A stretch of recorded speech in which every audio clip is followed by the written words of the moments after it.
नमस्कार, पुणे न्यूज चॅनलमध्ये आपल्या सगळ्यांचे स्वागत.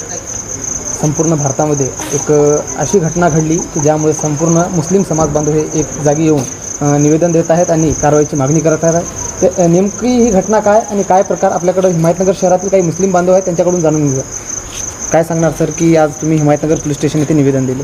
हाँ, आज हिमायतनगर पुलिस स्टेशन में अपने पीआई केंद्र साहब के पास आज ये जो अपने पैगम्बर सल्लल्लाहु अलैहि वसल्लम के शान में गुस्ताखी के जो बोल वो नाजिया इलाही ने किए हैं, तो उस पर गुनाह दाखिल करके एफआईआर उसके ऊपर होना चाहिए। इसलिए हम थाने में सब मुस्लिम समाज की तरफ से निवेदन देने को आए हैं और निवेदन साहब को दिए। साहब भी आश्वासन दिए कि उस पर हम गुनाह दाखिल करेंगे बोल के एड्रेस वड्रेस सब लिए उन्होंने साहब हमारा पास से, और वो नाजिया इलाही पे गुनाह दाखिल करेंगे बोले।